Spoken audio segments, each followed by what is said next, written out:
Good morning, Richland County. It's 9:30, Tuesday, January 10th. Richland County Board of Commissioners is now in session. I'm Richland County Commissioner Cliff Mears, surrounded by my fellow commissioners, Daryl Banks and Tony Vero. Stacy Kroll, our clerk, is here. Andrew Keller, our county administrator. Carl Hunnell is somewhere in the corner from Richland Source.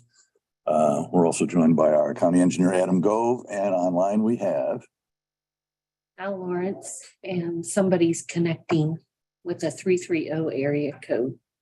Okay, so welcome Al and whoever our new guest is listening in. First order of business before we get into Adam's list of requests is to certify the record of proceedings for January 5th, 2023. Can I have that motion? You can have the motion with one change. And on second page, the amount for the resolution in the matter of establishing simplified acquisition. I believe that should be 250,000. There's a zero mentioned. On the end. What page number, Daryl? 8.1320.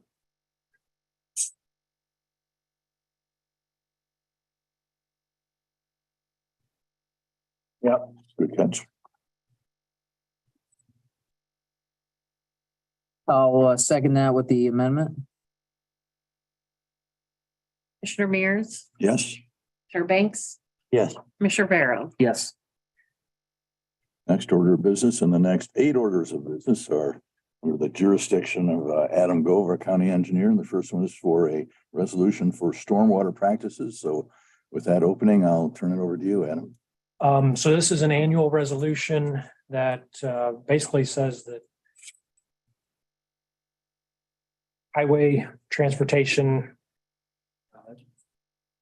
public improvements do not need to submit for stormwater permits as long as we are have your authorization and follow the county stormwater.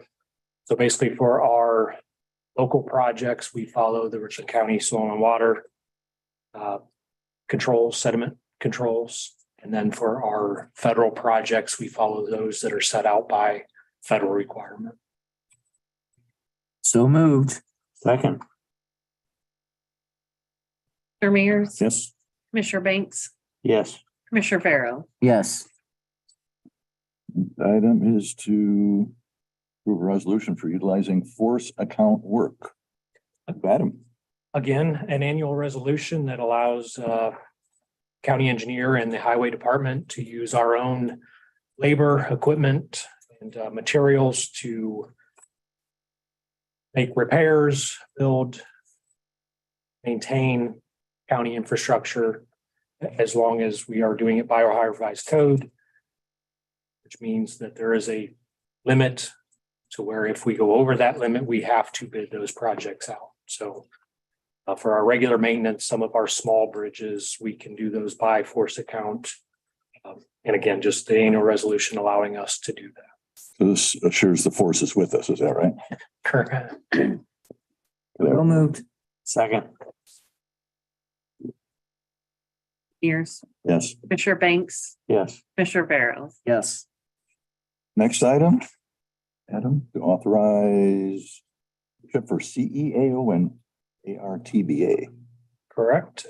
Again, annual resolution are authorized by the board. We are allowed to join certain groups for the betterment of county business, and those two that we join annually, County Engineers Association of Ohio and the American Road and Transportation Builders Association. Those costs, CEAO $5,989.60, and ARTBA whopping $75. So moved. Second. Commissioner Mears, Yes. Commissioner Banks, Yes. Commissioner Vero. Yes. Order for Adam is certify annual road mileage for the county. So you would have received our certified road mileage. In the end of 21 for 22, we were at 347 miles, 347.602 miles.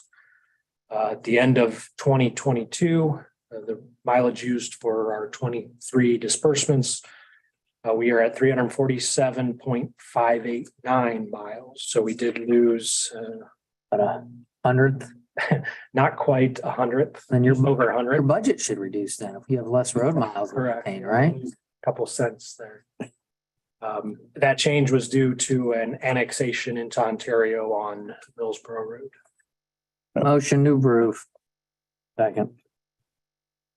Commissioner Mears, Yes. Commissioner Banks, Yes. Rivera. Yes. Next item is to approve a resolution to apply for PWC funds for baseline road and other road improvements. Adam?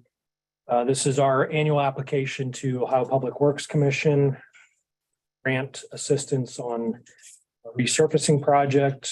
We are going to apply for 18 miles of resurfacing on Baseline, a small portion of Ollisburg, Fitchville, Mount Zion, Arnsberger, Clear Creek, and Millsboro West roads. We are fairly confident that we will receive this grant money associated with this project. So moved. Second. Commissioner Mears, Yes. Commissioner Banks, Yes. Commissioner Rivera. Yes. Next item, Adam, for a resolution to apply for PWC funds for Rock Road and 3 other bridge replacements.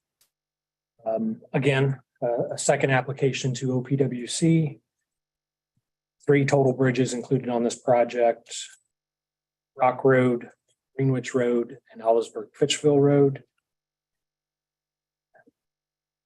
We are not as certain to receive funds through this project, but will apply in case money becomes available at a later date for the next round of applications. That way our project is on their list and can be funded. Motion to approve. Second. Commissioner Mears, Yes. Commissioner Banks, Yes. Commissioner Rivera. Yes. Next item is to. Yeah, make sure I didn't miss one. Cooperative agreement or OPWC grants Correct. funds with baseline road and other improvements. Yep. Yeah, so going back to that first application to OPWC, there is a small portion of Ernsberger Road that is inside the limits of the city of Mansfield. And this is basically an agreement that they will participate in funding that road falls in their jurisdiction. We're going through the same thing on their side, which is why the fund line item for their portion, city of Mansfield, is blank at this time. And their share is 1.8% project costs. Motion to approve. Second.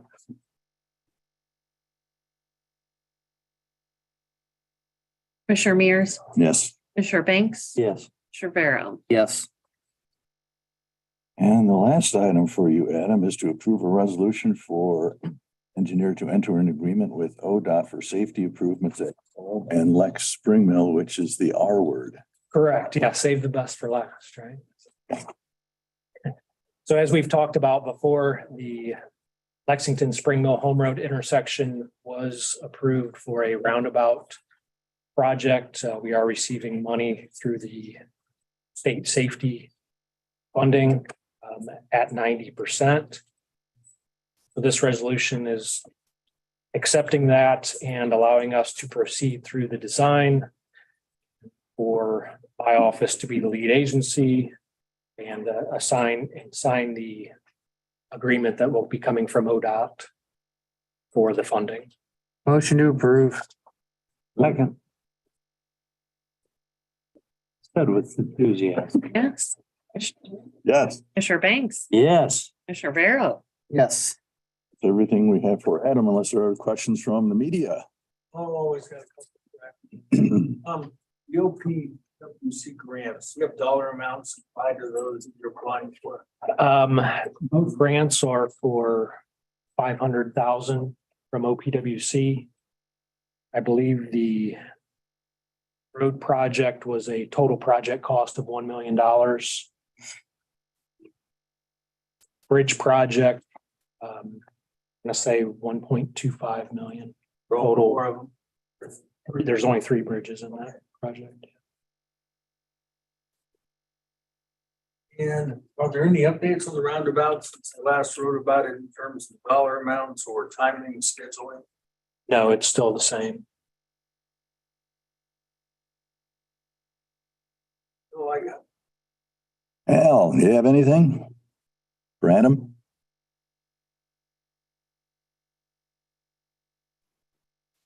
No, I Still there? don't. Thank you. Thank you. Move on. Adam for the explanation. Appreciate your time very much.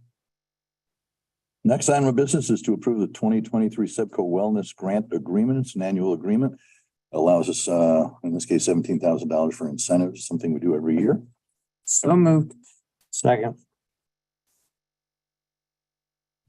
Commissioner Mears, Yes. Banks, Yes. Commissioner Barrow. Yes. Next item of business is to accept the resignation of a CSEA employee, Lori Kaiser. Do I have that motion? To be effective December 28th. So moved.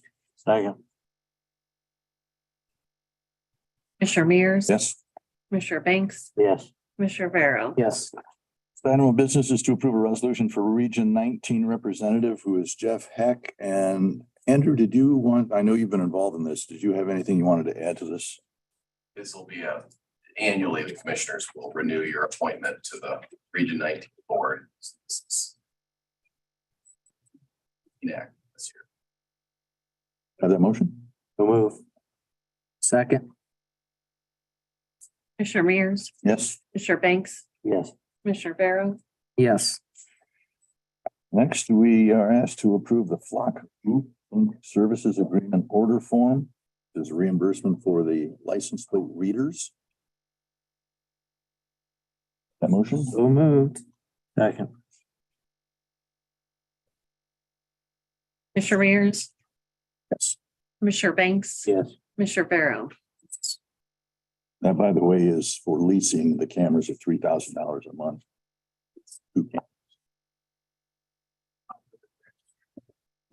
$12,000. It is $12,000. 2-year subscription.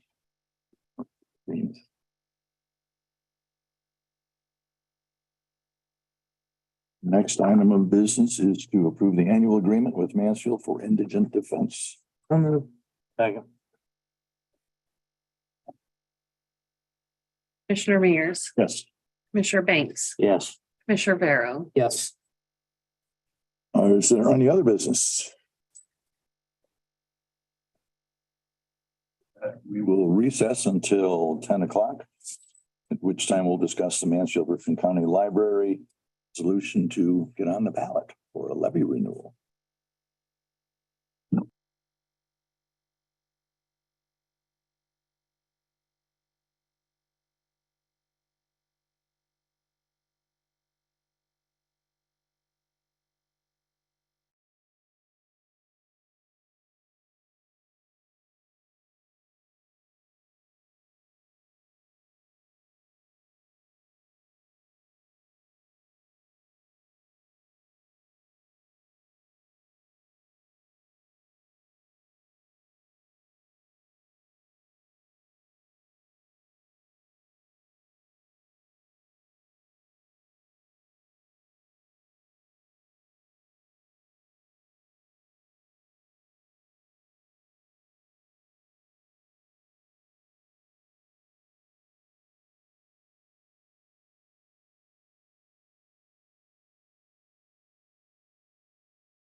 They find it's all digital now. It is 10 o'clock. It is 10 o'clock. Richland County Board of Commissioners is back in session. We are now joined by our auditor, Pat Dropsy, in the back row, and Chris May, the director of the Richland County Public Library. We're going to talk about approving a resolution declaring it necessary to levy tax. So I'll turn it over to you. Introduce your associates. We'll start that way. How's that? Thank you for your time. I brought Terry Carter. She is our first call 211 coordinator, and Jessica Nay. She is our community engagement coordinator. Excuse me, could you move up to the front desk? Because the microphone's up there. You like us to move right here? We call it the torture chamber. The Inquisition. Ladies, you're welcome to come up too if you can speak. Even if you're not, you're welcome. And I apologize, our board president, Amy Kleiner, is going to join us. She's running a few minutes late today, but I told her to go ahead. So yes, we are wanting to place a 10-year renewal of our 3.9 mil levy on the ballot in May. This is a very positive thing, I think, for the community, in that after a 10-year cycle, we are simply asking for a straight up renewal of this levy. That's something that I'm very proud of. Our board is very proud of. That we've been very responsible with our funds over those 10 years, and we can come to the taxpayers and say that we are simply asking for a renewal. I gave you some figures as far as what we're bringing in, what we're spending, things like that. And we do receive funds primarily from two sources. Number one is this 3.9 mil levy that accounts for roughly 2/3 of what we bring in. Most of the other 1/3 is the library fund, which is at the state level. That is 1.7% of the general revenue fund for the state. That used to be 2.22%. So while it has risen over the cycle, it's now only up to where we were in 2008 as far as what we received from the PLF. I think we all know that prices and costs of things have gone up over that time. So while we're appreciative that that has been trending in a positive manner, it's not something we can always bank on too. In permanent law, it's 1.66%, so it can always drop too, depending on what's happening at the state level. So while we're very confident with where we are, we would like to place this renewal on the ballot in May. And I brought Terry Carter and I brought Jessica Nay with me as well to talk about some of the things we're doing too.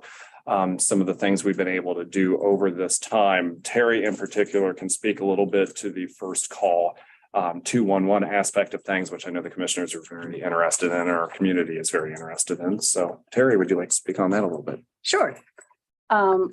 So one matter of business is I did bring the annual MOU that is signed between the library, Job and Family Services, and the county commissioners.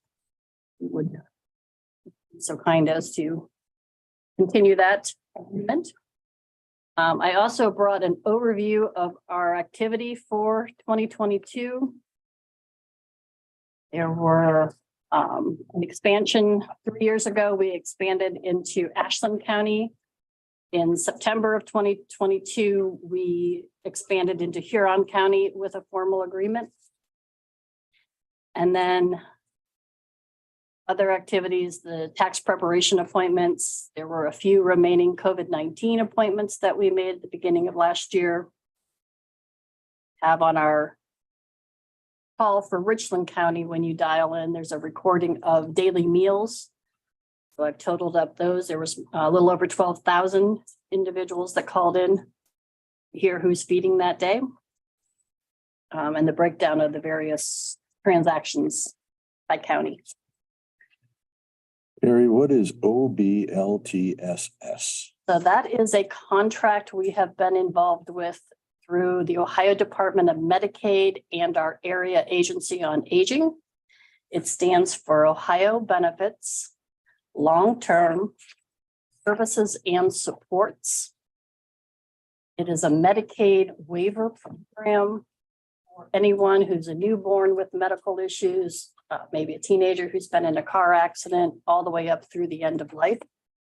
We do an initial screening with them about their care needs.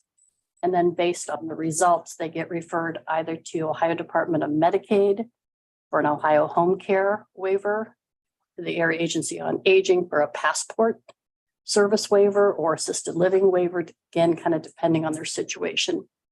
So it's through the state of Ohio, there's a state toll-free number that comes down into regions. We are what's known as a single entry point. And we do these screenings in conjunction with 2 other providers. Are your 211 offices within the library building? We have a building across the street from the Across the street. library where they're housed. Yep, and they do have the ability to work remotely, depending on, snow days, things like that as well, or emergencies. And how long has this current levy been in effect? It's been 10 years. It's a 10-year levy. Yes. So really the last time was the first passage then. Yeah, in 2012, it went from 2.0 and with an additional 1.9 at that time passed, and then 10 years since then. There may have been previous. Yeah, there were prior to previous that. iterations of it. I have no further questions. Actually, several. Okay. So, one of the things this board, and I always say this board, we always include Maryland with that, as we've tried to just establish general finances or standard practices related to finances. So we had asked Chris ahead of time, and thank you, this was helpful, to send some financial information. Prior boards, it was just a rubber stamp when levies went on. So at least that's why we had invited Pat Dropsy with the Budget Commission here today. So just have some overall general financial questions. So you submitted a 5-year forecast. We asked 5 years back and 5 years forward. And one of the things I noticed, and obviously I get it, it's just projections, but it's looking at your 2027 budget projects a 30% increase from 2022 in salaries and benefits. And obviously we have inflation that's pretty high, but that's 6% increases over 5 years. Just curious how you come to that figure, or how you arrive there. Really what we did with that, we always put a healthy amount in there, knowing that we're not going to hit that unless something catastrophic happens with benefits, health insurance, things like that. So you can see where we wound up in 2022, which was a little bit over 7 million. So yeah, that did jump up quite a bit, but really that's kind of a shot in the dark. That's just kind of forecasting, with benefits, things like that. If we are able to expand in some areas and add additional staff, particularly 211, if we ever decide to go 24/7 with our own staff, things like that. But we always put more in there than we need just in case, also with retirements and things like that and payouts. So we always put more in there just in case, but we never hit that figure. And then I noticed you had a transfer out in 2021 on your general fund expenses of about $4.7 million. Yes. And that went to your capital fund. That was, I would imagine, for the parking deck, or what was that 4.7 for? That 4.7 got split between buildings and repair and the tech fund. And that is in anticipation of a couple projects that we'd like to make, a few investments in the community in our buildings. We are working on a complete renovation of the Ontario branch right now. That's already been bid out, and we are in the design phase now. We are also working on a couple other potential building projects, one in the northern part of the county that's not finalized yet. But we found with a lot of our buildings, they are older and they need a lot of care, and some of them don't offer some of the amenities that people now expect from a library, meeting room space, a separate teen space, things like that. And also our main library, it was built in 1908. So heating, cooling, things like that, and just anything else that could break in a building that old. We are actually in the process of replacing our chiller system at Main Library, which is going to be a little bit over $250,000 project. So we're feeding those funds knowing that we're making some of those investments in the community very soon. So do those projects make up the 5.4 million in the 2023 capital budget? That's going to make that up. Yes, absolutely. 5.45 entail? 5.45. I'm sorry, where was that at again? If you look at 2023 expenses in your capital fund or your buildings and repair fund 401, you note expense of $5.4 million Yes, this year. yes. So that consists of, That would consist of the Ontario project, the main library chiller project, and hopefully a building project in the northern part of the county as well. that would be for a library in Crestview. Crestview, correct? So that would move out of the school then? Yes. Mhm. The estimated cost for that. Right now, we're not sure. I'm guessing it would be 2.5 million, something like that, depending on how large we want it to. Jada. Right across the street from the school. We're working with the church right across the street from the school right now and hoping to finalize that soon. The reasoning for moving it out of the school. Well, number one, the school could use the space and we could use space to offer the amenities that we can't offer. If you've been in it, it is. Have you been there, Daryl? My wife worked there. She's from Crestview. Have you been in it? Library? I think I've It's like in a classroom. That's. Yeah, it's not much bigger than this room probably. So looking at, I've worked in public libraries since 2001 and it's amazing how much it's shifted. The digital stuff, books still check out very well. You can see our circulation is over 1.2 million for this past year. That's digital and print.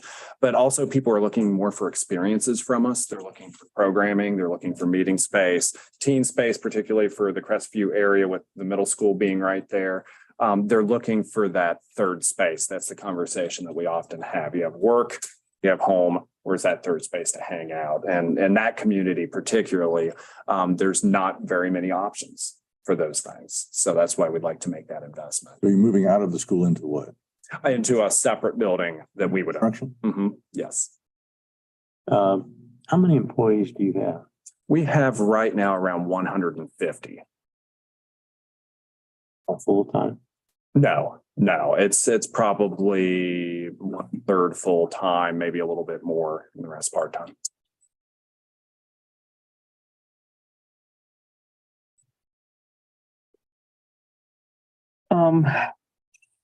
So if you look, we like this approach, so thank you, and we do it ourselves too. So we realize when we ask the questions, Carl over there could ask the same questions as us. Does the library look at, hey, obviously a good portion of our revenues are tax generated. Is there ever a point of, okay, we have a lot of revenue where we feel good on the collection side? Is there a philosophy in place with respect to collections, revenues, expenses? So if I look at this correctly, you're projecting about a $6 million carryover in 2027. Another 2 in buildings and repairs, which you might consider capital. That's good. So that's about 8.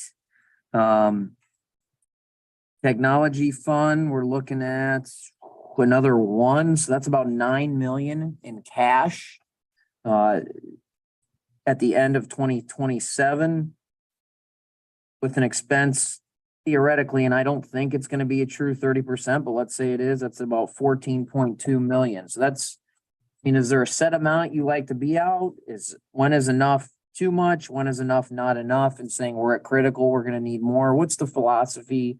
I'll ask a board member as to when it comes to financial guidelines in place. Yeah, we do look at that. We have that conversation a lot at our board meetings. And basically we want to start, like I just said, investing in our different communities. I think our facilities are getting older. And so we do have a facilities plan and we have, how we want to do it. And so like I said, we're looking at Ontario right now. We're going to build a completely new building for Crestview and that community. And then we're looking at Lucas and just other communities, not just right here at Mansfield, but like around the community, making investments for all the communities. So there might be capital expenses in the future that aren't captured on here per se? Yes, absolutely. Okay. And this at least gives us the leeway to see where the revenue is, to see, okay, is this project doable right now or not? But really, a lot of our branch locations, not all of them, but a lot of them definitely need some upgrades. Maybe a couple of them, probably a new building even. So, and we work with a lot of partners too. Lucas Monroe Township, we've been working with them, knowing that that building is older and it needs a lot of work. So we're trying to figure out what do we do in the future with them? How can we partner with them to make that situation better? And some of the other locations, opportunity comes up, maybe we'll take advantage of it to offer those amenities that people are now looking for from libraries. Pat, you're the budget commission man. Any question? No, I've already answered all of Chris's questions. Oh, Well, do you have any questions? do I have, no, Yeah, you're the budget commission chair. secretary. Oh, you're the secretary this year? Who's the chair this year? The chair is Mr. Hamilton, because he didn't show up yesterday. Sorry, that's the way it works. But no, Chris and I have been going back and forth because his boards had some questions about our certification. I had to explain to him that the language, it's a state form, and the language in the state form will take into consideration the reduction of millage based on the effective rates calculated by the state of Ohio. So as your values go up in a community, the amount that you need to charge the taxpayer wise will drop. Now, on the certificate, we certified that based on the current value of the community, which contributes to the library's levy. Technically, if they put on a new levy at 3.9 with the same millage, it would generate $8.5 million. And this board was kind of confused when we certified that, because in actuality, they get just under 7 million. But it's the language that the Department of Taxation puts on the form that we're required to follow. They basically generate around 7 million out of that levy, give and take the delinquency for the whole community. So we've gone back and forth, not just with that question, but some other questions. So really, as far as the Budget Commission is concerned, we don't have any additional questions for Chris or the board. They do, and I'm not sure if when I jumped out real quick, if they also explained that there's a portion, the other money that Chris was talking about earlier, it's similar to the county's local government fund that we received from the state of Ohio. And they've had a ongoing agreement with Marvin Memorial Library in Shelby that once they reach a certain threshold, then the money is split between them and Marvin Memorial. So they've been partners with Marvin Memorial for, longer than Chris has been alive, and sharing some of that local government with Marvin Memorial. And I can attest to the fact that when it hit the fan back in 8 and 9, and a certain governor who was planning on running for president of the United States decided to reduce local government monies by half, they never once tried to renegotiate their deal with Marvin Memorial. They've been good partners with that, as far as I go. So the budget commission would have no issues with putting the renewal on the ballot then, is that what you're saying? No, not at all. Then I'll make the motion. I'll second it. Commissioner Mears, Yes. Commissioner Banks, Yes. Commissioner Barrow. Yes. There you go. Carl, any questions? Just a couple. Sorry, I do have one additional ask for the commissioners. No. That was easy. We are one of 14 call centers in the state of Ohio that provide the 211 service. Our entities, we are all individual entities. We don't have any centralized staff. We don't have any public lobbyists at this point. But all of the call centers are under a membership organization called Ohio AIRS, AIRS. We are working in partnership with the United Ways of Ohio to approach the legislature this coming budget cycle to request consideration to be included in the state budget. Because there's multiple agencies that we can work with statewide, such as reentry, Department of Health, Department of Job and Family Services, just to name a couple of quick ones. So what I have, if you would consider, is support letter that we are sending statewide, and I will send it to you electronically because there is a link at the bottom where you can sign. And we are looking at a February date to approach the legislature and start those considerations. AIRS stands for, The Alliance of Information and Referral Systems. So it's part of a national, that's where we get our accreditation from at the national level. It's an Ohio affiliate. Centers and other information and referral services. look at that. We will take a look. I appreciate it. Thank you. Thank you, Carl. Is there any thought or has any thought been given, and I haven't seen the capital, to participate fiscally or financially in the trail that's going to be hooked up between the Imagination District and down to the Oh. carousel? Is the library participating in some way? We've had some very initial talks on that, but we haven't gone too far with it. But I think we would like to be involved in some way with that project. And we were involved with the pop-up Pop-up, yeah. on Third Street. Your park. The linear park, was that a year ago, 2 years ago? It was a year and a half ago. Year and a half ago. Tomorrow, I so- didn't remember what it was called. I should have called 211.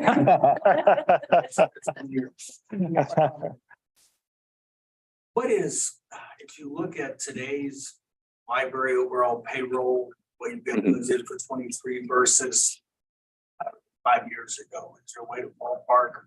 Is it? What's that number look like from 5 years ago?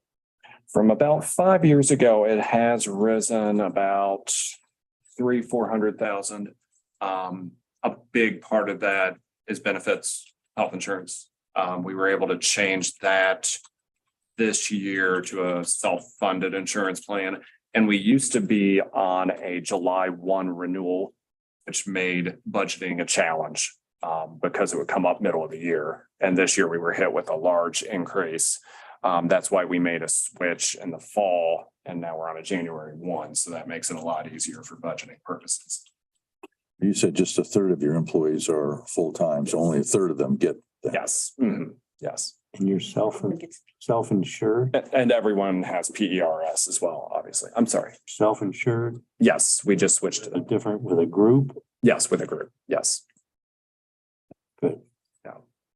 If you look at headcount, how many FTEs say different from the last 5 years? I know you say you've only got 1/3 of your current employees are full-time, but if you add it up, what's FTEs from 5 years ago and now today? We've actually stayed steady, and I'd have to look at what that number is, but we've stayed steady because we've had some areas where we've experienced growth and we've hired a couple employees, and then we've had some areas where it's just not needed as much. We've been able to streamline some of the processes, particularly processing behind the scenes of new materials. A lot of those processes are a lot more streamlined than they were 5 years ago. But then we see things like First Call 211. We see things with our media department, our library of things like that, where we're experiencing growth. We try to invest in those areas and bring the staff on board to do those and some of the community engagement things as well. Pat, this results as since it is a renewal, this is no additional tax money for the taxpayers. Not gonna change what is currently in place.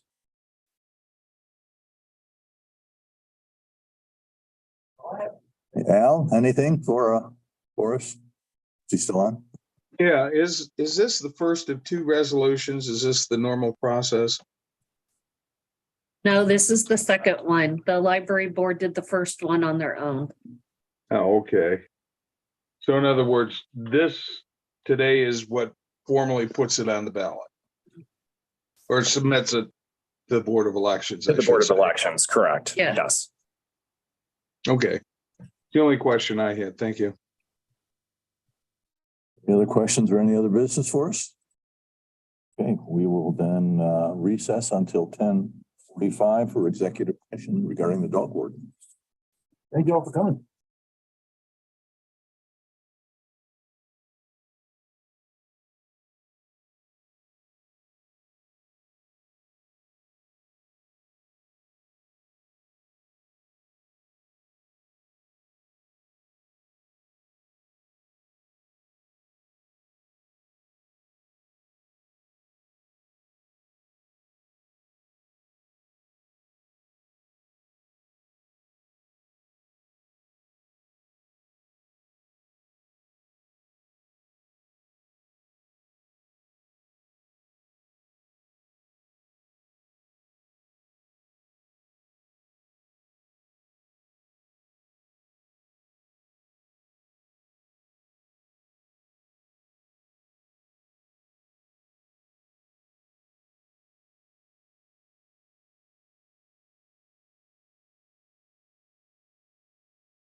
It is 10:45 a.m. and Richland County Board of Commissioners is back in session.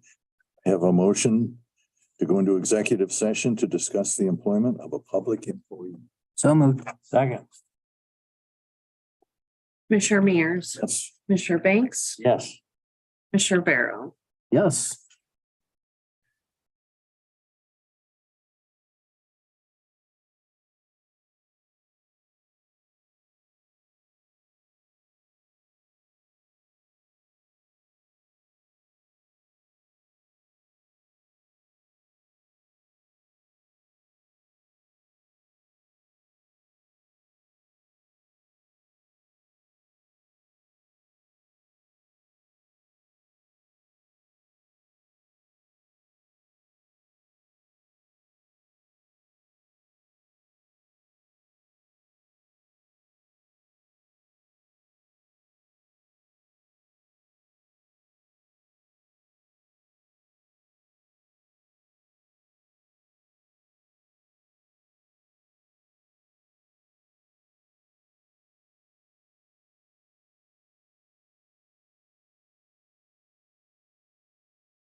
The Richland County Board of Commissioners is back in session after executive session.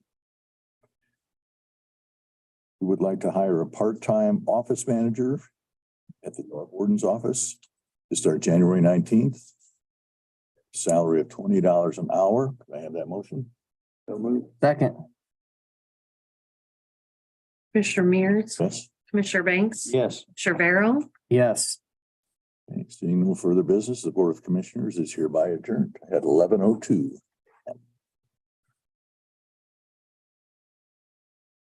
Thank you, Missy. Thank you.